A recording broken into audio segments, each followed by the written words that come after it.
வணக்கம் மாணவர்களே, உங்கள் எல்லோரையும் ரோஜா தோட்டம் சேனலுக்கு அன்போடு வரவேற்கிறேன். மாணவர்களே, இன்று நாம் மொழி இறுதி எழுத்துகள் பாடத்தில் தரப்பட்டுள்ள மதிப்பீடு வினாக்களுக்கான விடைகளை படிக்கலாமா?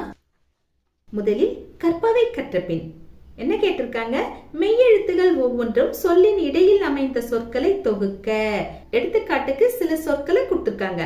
பக்கம், சங்கு, அச்சம், இந்த மாதிரி சில சொற்களை நாம எழுதணும். அதாவது சொல்லின் இடையில மெய்யெழுத்துகள் அமையணும். இடையிலன்னா இடையில் நடுவுல தான் இருக்கணும்னு அர்த்தம் கிடையாது. பகுதிக்கு அப்புறம் வந்தால் போதுமானது. எடுத்துக்காட்டுகளை எழுதுவோமா? கல்வி, அன்பு, அம்பு, மூக்கு, மச்சம், நெஞ்சம், ஆர்வம், பள்ளி, கூட்டம், பாம்பு, இன்று, அன்று, என்று, நேற்று, தன்மை, தூய்மை, சுத்தம், குன்று, பாட்டு, பத்து, எட்டு, ஐந்து, வாழ்வு. இதே மாதிரி நிறைய சொற்களை எழுதலாம். முயற்சி செய்யுங்க. அடுத்தது மதிப்பீடு. 2 கேள்விகள் கேட்கப்பட்டிருக்கு. முதல் கேள்வி, மொழிக்கு இறுதியில் வாரா மெய்யெழுத்துகள் யாவை?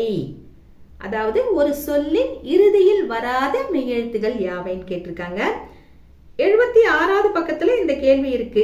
அதே 76வது பக்கத்துல மேல போனீங்கன்னா மேல இருக்கிற அந்த முதல் வரி தான் இதற்கான விடை.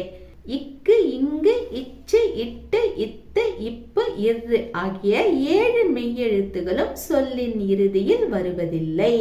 இதுதான் விடை. இதை எடுத்து எழுதிக்கோங்க. அடுத்தது 2வது கேள்வி, சொல்லின் இடையில் மட்டுமே வரும் எழுத்துகள் எவை? இந்த கேள்வியில ஒரு சின்ன திருத்தத்தை நீங்க புரிஞ்சுக்கணும்.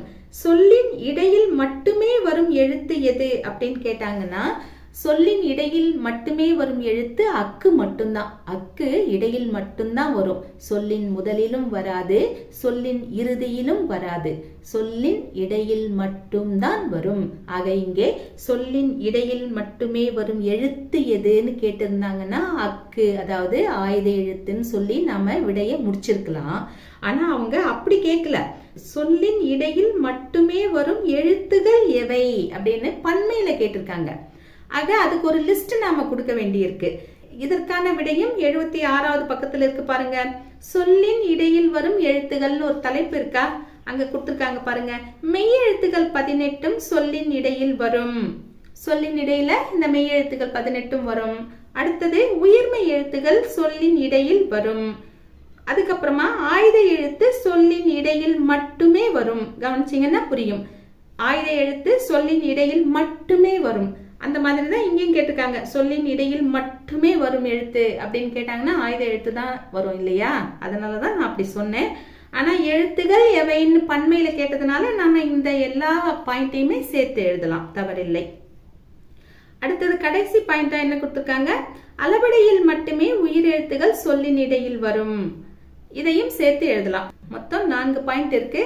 இந்த 4ஐயும் சேர்த்து இதற்கான விடையாக நாம் எழுதலாம்.